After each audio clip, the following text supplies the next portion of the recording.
Perkenalkan,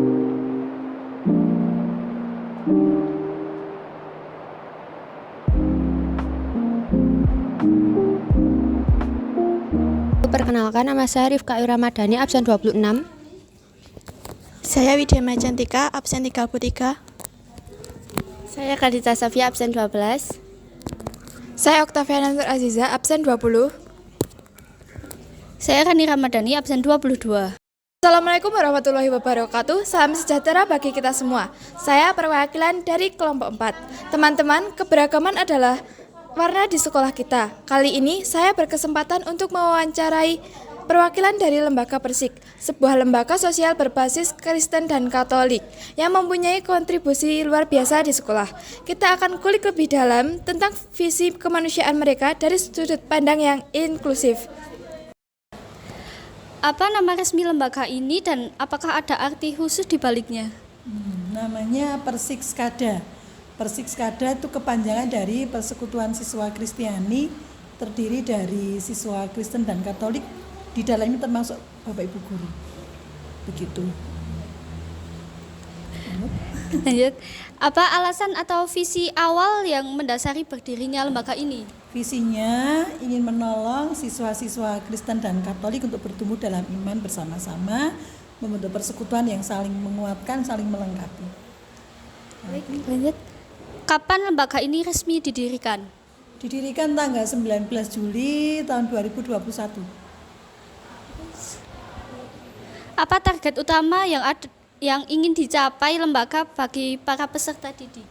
Target utamanya supaya anak-anak itu bisa bertumbuh, bisa beradaptasi dengan lingkungan, bisa meraih prestasi baik akademis maupun non-akademis tanpa kehilangan imannya. Apa saja kegiatan utama yang dilaksanakan lembaga dalam kesehariannya? Program kami, program bulanan sama dengan teman-teman yang muslim ya. Jadi ada santro setiap hari Jumat minggu pertama gitu ya. Jadi kalau gabung begitu biasanya pakai aula, itu di sana ada persekutuan dengan Gaby juga itu. Lalu program berikutnya adalah mengadakan perayaan hari besar. Jadi pada bulan Desember kami mengadakan ibadah Natal, kemudian bulan April ini kami mau mengadakan ibadah Paskah. Biasanya di luar sekolah. Ya. Apa tanggung jawab utama lembaga terhadap pemangku kepentingan dan sejauh mana hak lembaga dalam mengatur internalnya? Tanggung jawab utamanya supaya kami mengikuti setiap ketentuan-ketentuan yang ada di sekolah, kemudian mematuhi peraturan-peraturannya, tidak keluar dari jalur-jalur peraturan-peraturan itu. Lalu yang kedua apa tadi? Hak internal? Sejauh mana hak lembaga dalam mengatur internalnya? Oh ya, hak lembaga, ya kami membuat program kerja itu hak intern ya, hak internal, kemudian mendelegasikan tugas-tugas supaya memberdayakan talenta-talenta yang dimiliki oleh anak-anak. Lanjut. Apa tantangan atau kendala terbesar yang sering dihadapi selama lembaga ini beroperasi? Tantangan atau kendalanya adalah kalau menghadapi siswa yang ogah-ogahan. Jadi diberi tugas tidak melaksanakan, diajak ibadah tidak datang, ngumpet di kelas dan sebagainya. Gitu ya. Itu yang bikin semangatnya jadi kurang gitu ya. Ada lagi? Sudah cukup. Terima kasih atas waktunya, Bu. Ya, sama-sama. Gaby, kalau boleh tahu, apa nama lembaga atau organisasi yang Anda gabung?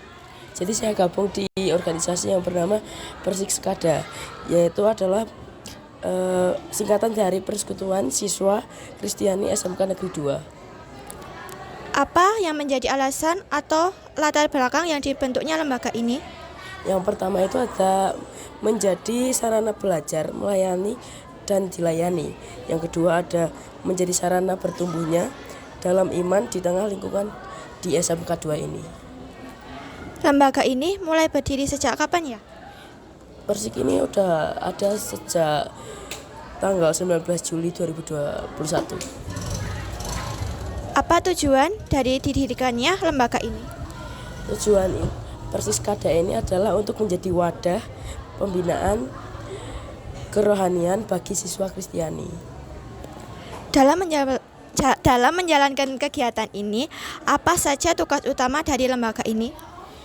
Ada penyelenggaraan ibadah, terus ada persekutuan, pendampingan seperti sharing-sharing gitu.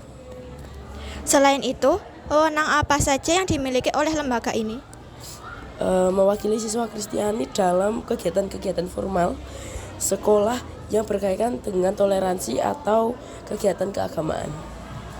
Terakhir nih, bisa diceritakan bagaimana proses atau perjalanan hingga lembaga ini bisa terbentuk seperti sekarang? Untuk proses itu pasti nggak mudah ya. Tapi intinya itu kami dipercayakan kepada kami semua itu untuk melanjutkan lembaga ini. Demikianlah perbincangan kita hari ini bersama Ibu Ceki dan Gabriela Pandanwangi. Dan dari diskusi tadi kita bisa belajar bahwa nilai-nilai kemanusiaan dan kepedulian sosial adalah bahasa universal yang menyatukan kita melalui perbedaan keyakinan yang ada. Semoga liputan ini dapat memperluas wawasan kita semua tentang pentingnya kolaborasi dan toleransi di tengah keberagaman, khususnya bagi kita keluarga besar SMK Negeri 2 Temanggung. Saya Rifka Ayu Ramadhani pamit undur diri. Terima kasih atas perhatiannya dan sampai jumpa di liputan berikutnya. Wassalamualaikum warahmatullahi wabarakatuh.